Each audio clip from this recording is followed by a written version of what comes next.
Have you ever wondered how our ancestors managed their finances before the invention of money?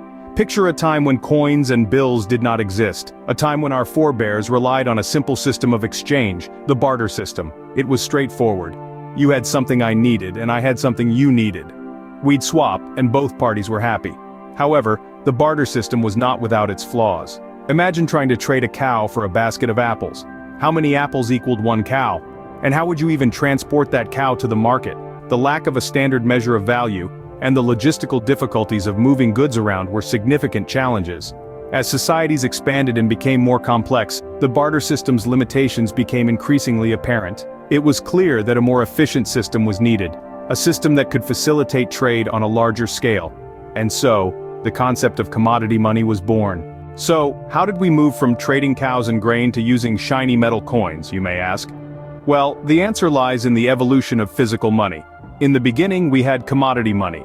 This was a system where goods like gold, silver, and copper were used as currency. These materials were chosen because of their intrinsic value. They were durable, divisible, and universally accepted. Imagine a world where the size of your gold nugget determined your purchasing power. Sounds pretty fascinating, doesn't it? As societies grew and trade expanded, carrying around bags of gold and silver became rather impractical. This led to the invention of representative money. Here, the value wasn't in the physical object itself, but what it represented. Pieces of paper or coins could represent a certain weight in gold or silver, which was stored somewhere safe. Now you could carry around a piece of paper instead of a heavy bag of gold. Much more convenient, right? Now let's take a quick trip to China, around the 7th century. They were the first to invent paper money, a concept that spread slowly to the Western world. This was another step towards creating a more efficient and effective system of trade. As societies grew more complex, so did our systems of money, leading to the creation of fiat money.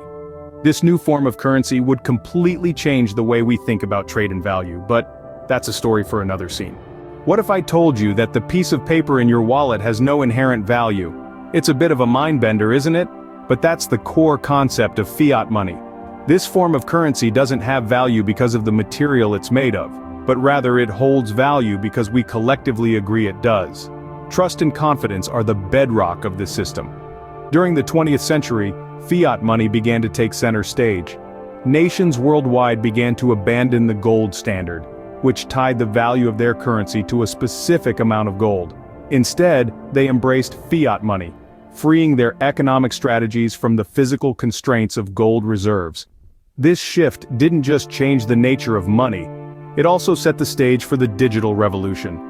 With money untethered from physical form, transactions could be made in the blink of an eye, anywhere in the world. The shift from physical to digital transactions marked a significant turning point in the history of money. In the digital age, money is no longer just something you can touch and feel. As we've journeyed through the annals of trade and commerce, we've arrived at a pivotal point in history. The rise of digital transactions has revolutionized the way we understand and handle money. It's no longer just about paper notes and metal coins. It's about bits and bytes, ones and zeros, flying through the ether at the speed of light. Online banking and mobile payment systems have ushered in an era of unparalleled convenience and speed. You can send money across the globe with a few taps on your phone, buy a cup of coffee with a swipe of your wrist, or even pay your bills while lounging in your pajamas at home. Money has become more than a physical object. It's now a service, an experience, a seamless part of our digital lives. But the digital age didn't stop at online banking and mobile payments. It pushed further into the realms of innovation and brought us cryptocurrency. Cryptocurrency such as Bitcoin is the latest evolution in our monetary history. It's a form of digital money that's decentralized, secure, and operates independently of traditional banking systems. It's the embodiment of the digital age's ethos of disruption and innovation.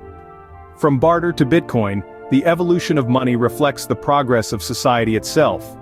So what do you think the future holds for our financial systems?